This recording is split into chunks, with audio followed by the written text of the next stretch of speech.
We've had 50 students with us today. We've been working out a scenario-based activity around the stock exchange. So students have been buying and selling stocks and shares based on information that we've given them. It's a fictitious scenario in the sense that the companies are made up and the data was made up, but they have to make good decisions based on the data available to them. And that's what most of them managed to do by the end of today. Read it, 3 or 4 minutes, and then I want to know which sectors you're investing in again. I want to know what percentage and how much. Okay?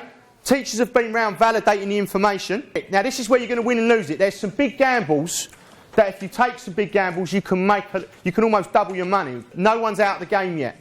So make sure you read this scenario 3 really carefully and think about it and decide what you're going to do.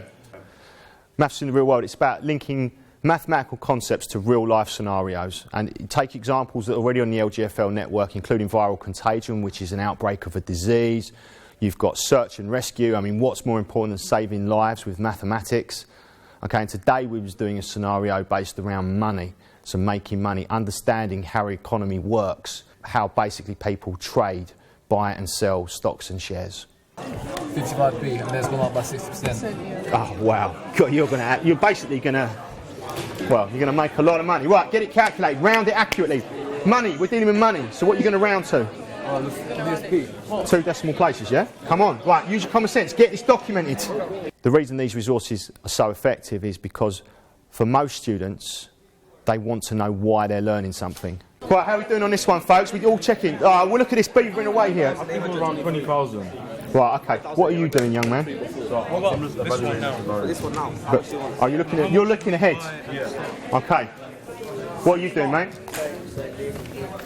Yeah, because you've got good brain power, but I sense you opted out. So at the beginning, and I've only just met you this morning. I can see you can do it because maths isn't that hard, but you need to really help your teammates to make sure there's no silly mistakes with the rounding or this, that, the other. Because when you come to present at the end, which you will, you lot have got a good grasp of what's going on, yeah? Okay? Right, folks, have you done your calculation? Because you've only actually got one, because you put everything in one thing. You've done your calculation though, yeah? How much? We're doing it now. Yeah, okay. They want to know why they're learning something, not just learning it for the sake of it. For the top 10% of the population that like maths, they'll do maths all day long because they like it. But for the rest of us, you need to know why. You need to link it to something. Not only will it actually improve their enjoyment of the subject, they're more likely to actually remember why they learnt it, which is obviously a massive breakthrough for lots of students. Yeah, but you need to all be doing it, because she might get them wrong and you're validating each other by checking. That's the whole point, yeah? Come on, let's go. So you need to be doing it. Validate, check their calculations. Minimum, you can check through them to make sure they've done it right. Yeah?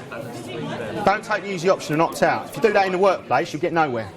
Each other's work as you go, yeah, you lot? Half and half. You know what, you lot, regardless of whether you get the most money, you've worked properly as a team. It's very impressive, considering you've only met today. Very good. Right, now listen, we're getting to the business end of it now. Some people have taken some big gambles this trade, which I like. Could go wrong, but if it goes right, you could be spectacularly rewarded. Okay, so I'm going to reveal the share prices. So coming to the end, we decided to sell all our shares in other ventures such as Executive Airlines, because although it had increased by 60%, it didn't increase by as much as we wanted it to.